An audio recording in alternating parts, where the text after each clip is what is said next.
Di Permatang Pau baru ni, saya nak beritahu tuan-tuan, ibu bapa, hadirin sekalian, tak ada orang berani masuk kawasan tu. Lubuk Kuat Anwar Ibrahim. Lubuk Kuat Anwar Ibrahim. Nama dia Kampung Gua Perahu. Tempat Datuk Seri Najib angkat sumpah menafikan pelibatan dia dengan Al-Tantuya. Itu Lubuk Kuat Anwar Ibrahim. Penyokong tegar dia duduk di situ. Kalau ada pun, UMNO tak berani buat program situ. Adalah hari tu ada beberapa NGO nak buat program di situ. Mereka sabotaj, mereka khianat. Sampai yang datang tak sampai 20 orang. Tak sampai 20 orang. Saya bagi tahu dengan kawan-kawan di sana, buat di lubuk dia sendiri. Kita nak tengok. Dia ingat dia boleh something, kita pun boleh something. Buat.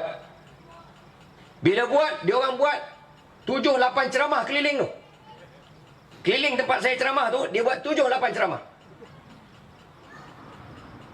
Tak cukup dengan tu, dia sabotaj. Orang kampung tu yang nak datang, dia maki hamun.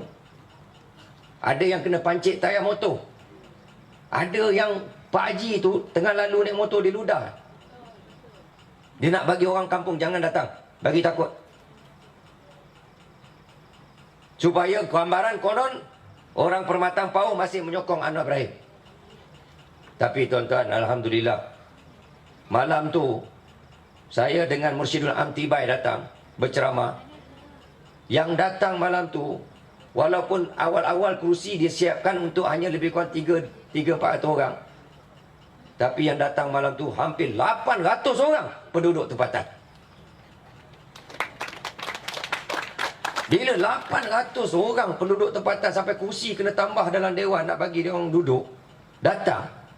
Yang antara yang datang tu penyokong tegar Anwar Ibrahim. Yang kawan dengan mak bapak dia dari dulu pun datang. Ada Pak Haji tu yang ketar-ketar datang dengan tongkat. Kawan baik mak bapak dia datang. Dengar, mereka terkejut. Mereka terkejut, mereka tutup semua program ceramah mereka yang lain. Dia suruh orang dia berkumpul di luar dewan tu, kacau. Bunyi trompet, bu, menjerit, baling telur pada, baling batu pada, nak halang. Sampai ke peringkat Mursyidul Am Syekh Zahid Al-Ghafari, Mursyidul Am Tibai, terpaksa berhenti setelah 15 minit bercakap. Saya naik bercakap. Bila saya naik bercakap, lagi dia bising. Dia riuh. Dia riuh, baling telur, baling batu, menjerit-jerit, bunyi trompet dan macam-macam lagi. Sampai polis datang naik pentas. Bagi tahu kat saya, yang hormat, minta, nampak gaya kita dah tak boleh kontrol. Polis 20 orang je. Polis tak sangka dia orang nak datang ramai macam tu. Polis kata 20 orang. Kata, baby, kita orang tak boleh dah jamin keselamatan ni. Jadi tengok keadaan ni, kita rasa eloklah ditamatkan program dan kita balik. Jalan keluar satu pula tu, yang lain dah kena kepung. Jalan keluar yang satu tu pun kot ladang getah. Saya kata, tuan takut apa? Program patut sampai pukul 12. Ni baru pukul 10 suku. 10 suku ke 10.30 lebih kurang masa tu. Tuan takut apa? Anggota tak ada. Siapa nak jaga orang? Saya kata tak beginilah tuan.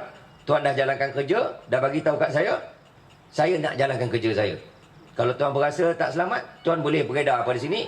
Saya akan terus bercakap atas pentas ni sampai ikut waktu yang ditetapkan pukul 12. Oh, lagi dia orang bising. Lagi dia orang bising. Sampai ada yang datang dekat, baling telur tak kena. Alhamdulillah.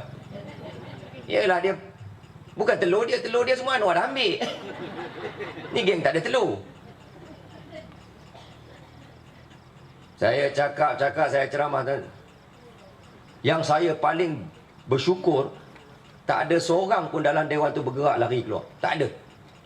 Orang kampung tu, walaupun dimaki hamun, dicaci, dibaling batu, dibaling telur, diludah, mereka tetap duduk dalam dewan tu sampai pukul 12. Sampai saya lajak nak tunjuk, kau boleh kurang ajar, aku pun boleh kurang ajar. Saya lajak ceramah saya sampai 12.30.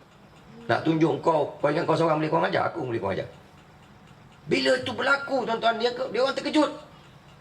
Dia orang terperanjat yang orang bukan saja dengar datang ramai, sanggup tunggu. Tak sampai 2-3 hari lepas tu Anwar Ibrahim buat kenyataan nak lari daripada Pematang Pauh, nak pergi ke Perak, nak bertanding.